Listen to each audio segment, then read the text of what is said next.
දාවේ stop එක ගහන විදිය කියලා දෙන්න. කට්ටිය කමෙන්ට් දාලා තිබ්බා. කමෙන්ට් 30ක් විතර තිබ්බා බෑක් වීල් ගහන විදිය කියලා දෙන්න කියලා.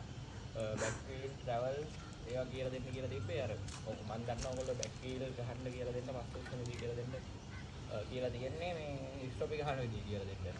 ඉඳලා ස්ටොප් එක ගහන විදිය අද කියලා දෙන්නේ මස්ස උස්සලා බයික් එකේ ටිකක් දුර යන්න.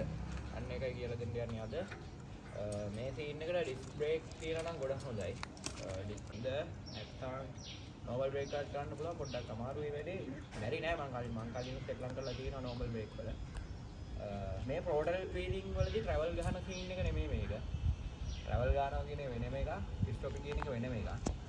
ට්‍රැවල් ගහන එකේදී කරන්නේ ඇඟේ බැලන්ස් එකෙන් ෆුල් ඇඟේ බැලන්ස් එකෙන් තමයි මේ සෙල්ලම වෙන්නේ. පොඩ්ඩයි බ්‍රේක් එක අරගන්නේ. ඉස්සරහා කෝඩ් එක ලකුණු තියලා ෆුල් මැගේ බැලන්ස් එකෙන් තමයි ට්‍රැවල් ගහන්නේ. මේක තියෙන තනිකර බ්‍රේක් එකේ බ්‍රේක් එකේ තමයි වැඩිම බරක් තියෙන්නේ මේ ස්ටෙප් එකේ.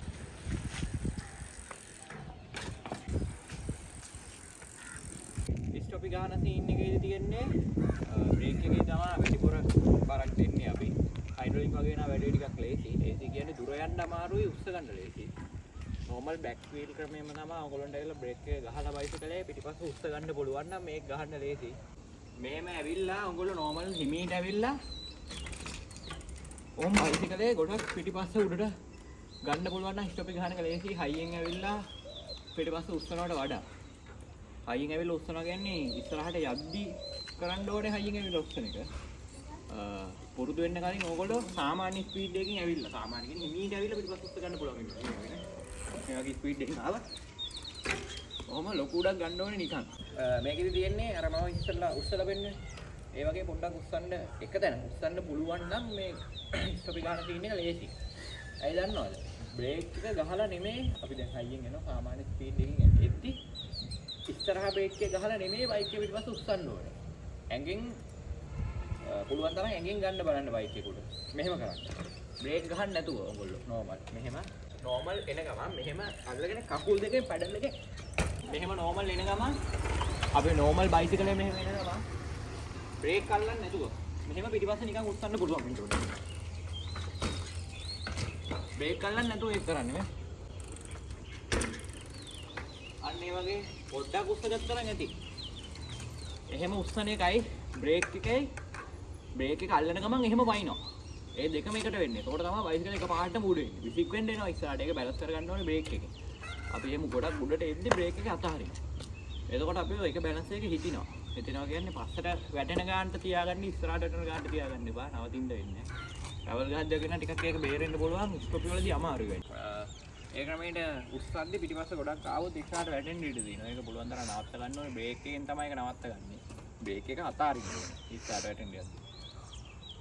අර මම කියපු විදිහට ඇඟෙන් උස්සලා බයිසිකලේ. ඇඟෙන් උස්සද්දිම බ්‍රේක් එක ගහනවානේ. බ්‍රේක් එකත් එක්කමයි බයික් එක එතකොට පිටිපස්ස උඩ එන්නේ. ඒ උඩ එන එක බ්‍රේක් එක පොඩ්ඩක් බුරුල් කරලා. පොඩි බුරුලකින් තමයි ඉස්සරහට යන්න පුරුදු වෙන්න ඕනේ. මම ඒ කියපු විදිහට තමයි නෝමල් බයිසිකලේ පිටිපස්ස උස්සන්නේ. පිටිපස්ස උස්සලා මෙහෙම. සාමාන්‍යයෙන් නෝමල් පිටිපස්ස උස්ස ගන්න පුරුදු වෙන්න ඕනේ. එහෙම නෝමල් බෑක් වීල් කියලා කියන්නේ ඒකට. පිටිපස්ස උස්සලා බිම තියෙන එකට. අන්න ඒක තමයි බ්‍රේක් එක බුරුල් කරලා ගහගෙන දුර යන්නේ. ඒකත් එක්කමයි උස්සන්නේ. පොඩ්ඩක් පැනලා පැඩල් එකෙන් අපි උඩට පයින්නවා. ඒ පයින්නත් එක්කම පිටිපස්ස උස්සනවා. අර බ්‍රේක් නැතුව මං උස්සන්න කිව්වේ ඒ ක්‍රමයට පිටිපස්ස උස්සනවා. ඒ ඉස්තිල්ලත් එක්කම ඉස්සරහා බ්‍රේක් ගන්නවා. එතකොට ගොඩක් බයිසිකලේ පිටිපස්ස උඩට එනවා. ඒ එද්දිම ඒ බ්‍රේක් එකත් එක්කම එන්නේ. ඒ ගොඩක් එන එක අර ඉස්සරහට වැටෙන්න වගේ එනවනේ. එතකොට බ්‍රේක් එක අතහරිනවා. අතහැරලම දාන්නේ. අතහැරලම දාන්නේ. පොඩ්ඩක් ලාවට බුරුල් කරනවා. බුරුල් කරාම පිටිපස්සට ආයෙ බයිසිකලේ පොඩ්ඩක් පාක් දෙනවා. ඒක නවත්ත ගන්න ආයෙ බ්‍රේක් එක අල්ලනවා. ඒකට ආයෙ ඉස්සනවා. එක තැන නෙමෙයි නෝ චුට්ට චුට්ට ඉස්සරහට යන ගමන් තමයි සීන් එක වෙන්නේ. ටිකක් හයියෙන් ආවොත් ඒ සීන් එක ලේසි. නෝමල් හිමීට එහෙම අර මම කියපු විදිහට උස්ස ගන්න පුරුදු වෙන්න. පස්සේ හයියෙන් ඇවිල්ලා උස්සලා බලන්න. බ්‍රේක් එක කොයි වගේද කියලා පොඩ්ඩක් බලාගන්න ඉස්සෙල්ලාම වීල ගහන්න කලින් බෑක් වීල ගහන්න කලින් මේකට කියන්නේ ස්ටොප් කියලා. මේ ස්ටෙප් එක කියන්නේ ස්ටොප් ගහනවා. බ්‍රේක් එකෙන් ඇවිල්ලා නවත්තන සීන් එකනේ මේ කරන්නේ. බයිසිකලේ නවතිනවා බ්‍රේක් එකෙන්. ඒකයි එහෙම කියන්නේ. ගහගෙන ගොඩාක් දුර යන්න බෑ. යන්නත් පුළුවන්. ගොඩාක් දුර බෑ ට්‍රැවල් ගහනවා වගේ වෙන බැලන්ස් එකක් අරගෙන ගොඩාක් දුර යන්න බෑ. මේ සීනේ පොඩ්ඩක් ඉස්සරහ ඕනේ නැන් තිබ්බොත් වැඩි ලේසි. අර කකුලට බර දීලා තව බැලන්ස් කරගන්න පුළුවන් බයික් එකේ. ඒතකොට දුර වැඩි වෙනවා. යන්න පුළුවන් දුර වැඩි. නැත්තම් නෝමල් පැඩල් දෙකේ කකුල් දෙක තියන් ගන්නවා නම් ලොකු දුරක් යන්න බෑ. මටත් තාම ලොකු දුරක් යන්න බෑ. මාත් පුරුදු වෙන ගමන් ඉන්නේ මේ සීන් එක. සාමාන්‍ය දුරක් යද ගන්න පුළුවන්. හොඳට පුරුදු වුණාම ලොකු දුරක් යද ගන්න පුළුවන්. පොඩි පල්ලම වගේ ගහද්දි ඒ යන දුර වැඩි වෙනවා. බ්‍රේක් එකෙන්මයි ඊට පස්සේ යන්නේ. පිටිපස්සට ගත්තට පස්සේ බ්‍රේක් එකෙන් තමයි බැලන්ස් වෙන්නේ. අර ඉස්සරහට වැටෙන එකෙන් අත් දෙකෙන් පොඩ්ඩක් බැලන්ස් කරනවා. ඒක ඉස්සරහට මම කියලා දෙන්න.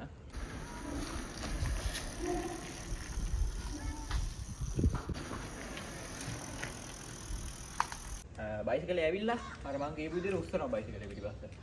පිටිපස්ස ඔහම උස්සලා ගත්තාම සාමාන්‍ය බැලන්ස් එකකට එනවනේ. ඉස්සරහට වැටෙන්න යනවා වගේ තේරෙයි. එතනින් තමයි බ්‍රේක් එක අතාරින්නේ. අතාරනම දාන්නේ නැහැ. ෂූට්ටක් බ්‍රේක් එකේ ඉන්නවා එහෙනම් පොඩ්ඩක්. මේ බ්‍රේක් එක හැම සම්බුනේ. දැන් මේ හයිඩ්‍රොලික් නිසා ලොකු පවර් එකකට වදිනවා. පවර් එක ගොඩක් අඩු වෙන තරමට ලේසි. හයිඩ්‍රොලික් නෙමෙයි වෙන තරමට ලේසි ස්ටොප් එක ගන්න. ඒ දන්නවද? හයිඩ්‍රොලික් ගහපු ගමන් නවතිනවා බ්‍රේක් එක. ඒකේ වෙන්නේ අපි පිටිපස්ස උස්සපු ගමන් දුර යන්න බෑ. බයික් එක හිර වෙනවා. හිටිනවා හයිඩ්‍රොලික් වලදී. වෙන්නේ රූට් වල යන්නේ නැහැ බ්‍රේක් එක. නෝමල් ඩිස්ක් වලදී වගේ නම් වැඩි ටිකක් ලේසි. අර පිටිපස්ස උස්සන්දි බ්‍රේක් මේමයි ගොඩක් අය මේ සීන් එකේ තියෙන්නේ වැරදි ක්‍රමයකට උස්සන්නේ. බ්‍රේක් එකෙන් නෙමෙයි උස්සන්නේ. සමහර අය ඔම ඇවිල්ලා රෝම දැන් ඔම හයියෙන් එනවා ඇවිල්ලා මේකෙන් බ්‍රේක් එකෙන් උස්සනවා කොහොම. අර යන්න බෑ පොඩි දුරයි යන්න වෙන්නේ. ඔය දැන් මම පොඩ්ඩක් ඇඟෙන් දුන්නේ සීන් එක. පොඩ්ඩක් පවර් එක ඇඟෙන් දුන්නා. ඒකයි ඔය වගේ ආවේ නැත්නම් හයියෙන් ඇවිල්ලා මේ විදිහට ඔය ඔහොම බ්‍රේක් එකෙන් උස්සන්නේ. එහෙම ඉස්සුවාම යන්න බෑ. යවෙන්නේ නැහැ දුරට. බයික් එක පිටිපස්ස උස්සන්නේ පුළුවන් තරම් ඇඟේ. ඇඟෙන් අර මම කියපුවා මෙන්න මෙහෙම. ඔහොම බ්‍රේක් ගන්න නැතුව ඔන්න ඔය ගන්න එක තමයි බ්‍රේක් එකත් එක්කම ගන්න. ලොකු පවර් එකක් එනවා. එක පාට පිටිපස්ස උඩ. ඒ වගේ පස්ස උඩ ආවහම ඔයගොල්ලන්ට පුළුවන් තරම් දුර යන්න ඒ වැඩේ. දුර යන්න ඕන. දුර පුළුවන් තරම් පිටිපස්ස උස්ස ගත්තාන් පස්සේ දුර යවෙන්න බ්‍රේක් එක බුරුල් කරලා ඉස්සරහට වැටෙන ගන්නටම යන්න ඕනේ. ලොකු බැලන්ස් එකක් කියන්නේ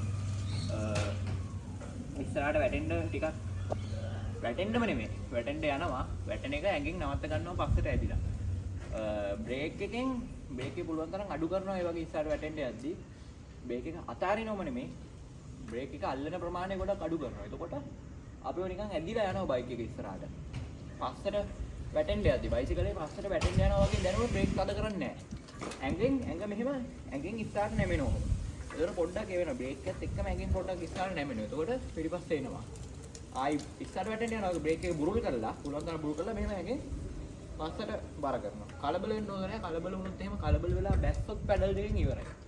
ඒ වගේ පස්ස උඩාපුලාවකට කලබල වෙලා වැටෙන්න ගියොත් පැඩල් දෙකෙන් පයින්න බහින්න කරන්න යන්න එපා. මේ රිංග බඩ ගන්න. කලබල වෙලා බහින්න යන්න එපා. මේ තීනේ පොඩ්ඩක් ඉක්මනට පුරුදු වෙන්න අමාරුයි. ඉස්සරට ගහන දෙන්නේ පොඩි කාලයක් යනවා. ලොකු කාලයක් නෙමෙයි. ඔල පුරුදු වෙන්න විදිහ අනුව පුරුදු වෙද්දි ලොකු පල්ලම ලොකු නෙමෙයි. සාමාන්‍ය පොඩි පල්ලම වගේ පුරුදු වුණොත් ලේසි. දුර ගහන්න ඕන නම් පල්ලම් වල ගහන එක ප්‍රශ්නයක් නැහැ. පුරුදු වුණාට පස්සේ දැන් එක ගහන්න පුළුවන් ගේමක් නැතුව. පුරුදු වෙනකම් පල්ලම ගහන එක තමයි ලේසි. පුරුදු වුණාට පස්සේ දැන් එක ගහන්න පුළුවන්. ඒ පල්ලමේදී බයික් එක නවතින එක අඩුයි. බයික් එක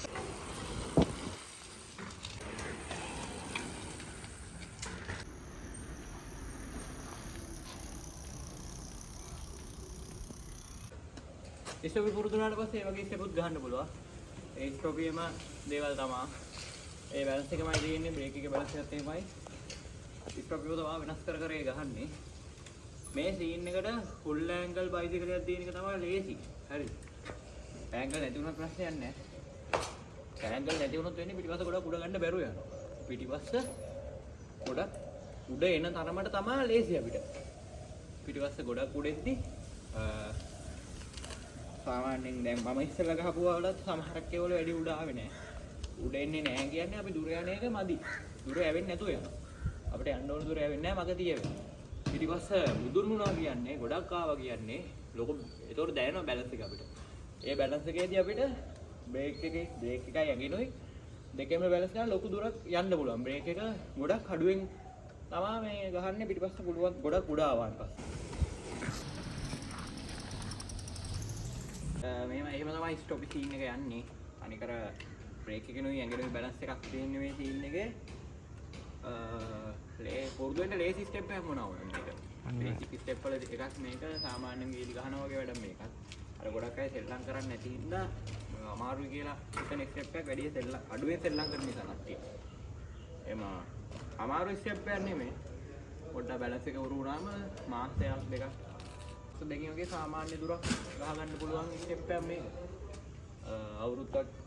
අවුරුදු දෙක තුනක් සෙල්ලම් කරද්දී ආයෙ සුප් එකකට ට්‍රැවල් ගහනවා වගේ ස්ටොප් ගහන්න පුළුවන් ආයෙ පස්ස උස්සගෙන රොටේ ගහන්න පුළුවන් ආන් මේ පුරුදු වෙන ගමන් ඉන්නේ ඔයගොල්ලෝ කියලා දෙන්න කියලා දාලා තිබ්බ නිසා මේ වීඩියෝ එක දැම්මේ කමෙන්ට් 30 ගානක් තකෝ තිබ්බා ඊටත් දෙන්න මන්ද මේ දාපු ස්ටොප් එක ගහලා දාපු හැම වීඩියෝ එකකටම කමෙන්ට් දාලා තිබ්බා කියලා දෙන්න කියලා මේ සීන් එකට ඇන්ගල් බ්‍රේක් එකක් තමයි තියෙන්න ඕනේ ඩබල් කොටල ගහන්න බැරි නෑ අර මේ වගේ ගොඩක් ටිකක් උස්සන් දුර යන්න අමාරුයි අනික හයිඩ්‍රොලික් ඕනෙත් නෑ හයිඩ්‍රොලික් ඕනේ නෑ මේ සීන් එකට හයිඩ්‍රොලික් තිබ්බොත් ලේසි ඊට වඩා නෝමල් බ්‍රේක් එක උනත් නෝමල් කේබල් බ්‍රේක් වල උනත් කේබල් ඩිස්ක් බ්‍රේක් වල උනත් පුළුවන් ඒක කිසිම ප්‍රශ්නයක් නෑ අර ගොඩක් අය අහන්නේ අපි හයිඩ්‍රොලික් වල සෙල්ලම් කරන නිසා හයිඩ්‍රොලික් මොනේද කියලා හයිඩ්‍රොලික් මොනේ නෑ හයිඩ්‍රොලික් ඕනේ සාමාන්‍යයෙන් පුරුදු වෙලා හොඳ වැඩ ටිකක් දාන්න පුරුදු වුණාට පස්සේ තමයි හයිඩ්‍රොලික් ඕනේ එතන හයිඩ්‍රොලික් ඕනේ නෑ මේ සීන් එකට කොහොමද ස්ටොප් එක ගන්න මහලොකුට හයිඩ්‍රොලික් ඕනේ නෑ හයිඩ්‍රොලික් තිබ්බත් ප්‍රශ්නයක් නෑ ඒක තමයි විස්තරේ අව කට්ටිය ප්‍රශ්න අහලා තිබ්බ ගොඩක් මම ඉස්සරහට වීඩියෝ එකක් ගේනවා මේ